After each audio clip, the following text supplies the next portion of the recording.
आज के इस वीडियो में आप सभी का स्वागत है। यहाँ पर हम गणित विषय के एक टॉपिक त्रिकोणमितीय अनुपात पर चर्चा करते हैं। ये जो त्रिकोणमितीय अनुपात है कई बार थोड़ा सा कंफ्यूज करने वाला टॉपिक होता है, जिसको हम सरल बनाने के उद्देश्य से इस वीडियो को बना रहे हैं। यहाँ पर त्रिकोणमितीय अनुपात को थोड़ा सा समझ जाइए। अनुपात की संख्या होती है 6, ठीक है। यहाँ पर इनको इस तरह से कहा जाता है, ठीक है। 6 त्रिकोणमितीय अनुपात को याद करने का सबसे सिंपल तरीका क्या है, सिंपल और आसान तरीका क्या है? आप एक सूत्र को याद करते हैं, बिल्कुल छोटा सा सूत्र है, ज़्यादा कोई घबराने की बात नहीं है। यहाँ पर हम इसके लिए लाल बटे कक्का,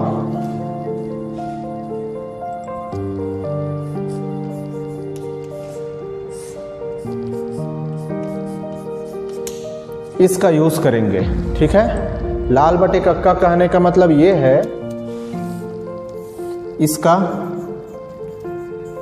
साइन थीटा, ठीक है, और दूसरा ये किसका है, कॉस थीटा, और ये लास्ट का जो बचा है वो है टेन थीटा का, ठीक है। तो इसको किस तरह से पढ़ेंगे, देखिए साइन थीटा का अनुपात क्या होगा, लंब बटे कर्ण। अब अच्छा, आप सबसे पहले देख लीजिए ये लंब बटे कर्ण मैं क्यों बोल रहा हूँ। ये जो त्रिकोणमिति है वो एक समकोण त्रिभुज पर लागू होने वाला अनुपात है, ठीक है। तो यहाँ पर सबसे पहले हम इसको थोड़ा सा देख लेते हैं। ये एक समकोण त्रिभुज है, इस तरह से। समकोण त्रिभुज का मतलब तो जानते ही है ना, एक कोण वह त्रिभुज जिसका एक कोण समकोण हो, समकोण त्रिभुज कहलाता है, ठीक है। यहाँ पर आप इसको कुछ भी नाम दे सकते हैं, इनकी भुजाओं को AB, BC और CA, ठीक है। यहाँ पर इसको ध्यान से समझ जाइएगा, ये क्या है, ये है आधार, ये है लंब और ये है कर्ण। आधार, लंब और कर्ण। यहाँ पर एक चीज़ और समझ जाइएगा, इस समकोण त्रिभुज में सबसे बड़ी भुजा क्या होती है, कर्ण होती है, ठीक। तो यहाँ पर इन्हीं 3 चीज़ों का अनुपात या किन्हीं 2 अनुपात को हम यहाँ पर त्रिकोणमितीय अनुपात के नाम से जानते हैं। तो चलिए उस सूत्र पर फिर से चलते हैं। साइन थीटा, त्रिकोणमितीय अनुपात 6 होते हैं। पहला साइन थीटा का मान हो जाएगा लंब बटे कर्ण, अर्थात लंब बटे कर्ण, ये साइन थीटा का मान होगा, ठीक। कॉस थीटा आधार बटे कर्ण, आधार और कर्ण का अनुपात कॉस थीटा हो जाएगा। टेन थीटा का जो मान है वो लंब बटे आधार, यानी कि लंब और आधार ये दोनों का अनुपात क्या कहलाएगा, टेन थीटा कहलाएगा। अब बाकी 3 जो त्रिकोणमितीय अनुपात है वो कहाँ चला गया। अब इन तीनों को उल्टा कर दीजिए। कैसे उल्टा, साइन का उल्टा होता है कोसेक, कोसेक का मान क्या हो जाएगा, कर्ण बटे लंब। उल्टा पढ़िए अब, ठीक है, कर्ण बटे लंब, ठीक, कर्ण बटे लंब इसका होगा। कॉस का उल्टा होता है सेक, कॉस का उल्टा होता है सेक, तो इसका हो जाएगा कर्ण बटे आधार। और टेन का उल्टा होता है कॉट, तो कॉट का हो जाएगा क्या, अनुपात जो है आधार बटे लंब, ठीक है, आधार बटे लंब।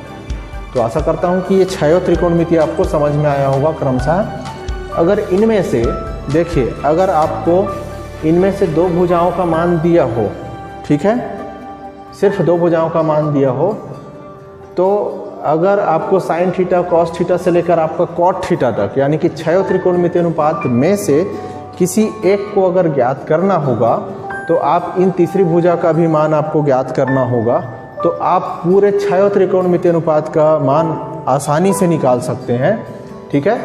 जैसे एग्जाम्पल के लिए अगर कहें कि एक समकोण त्रिभुज में लंब 3 सेंटीमीटर है, आधार 4 सेंटीमीटर है, तो अन्य त्रिकोणमितीय अनुपात ज्ञात कीजिए, अर्थात साइन थीटा से लेकर कॉट थीटा का मान आप निकालिए। तो कर्ण का मान निकालेंगे, इसी से संबंधित होता है पाइथागोरस प्रमेय, ठीक है।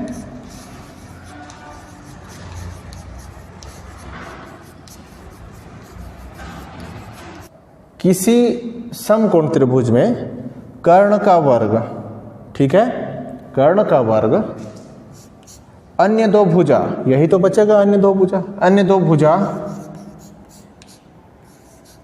के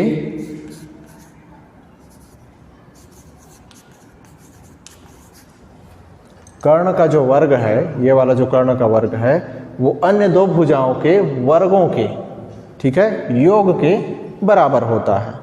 एक बार मैं फिर से रिपीट कर देता हूं, किसी समकोण त्रिभुज में ये जो कर्ण का वर्ग है वो अन्य दो भुजाओं के वर्गों के योग के बराबर होता है, यही पाइथागोरस प्रमेय है।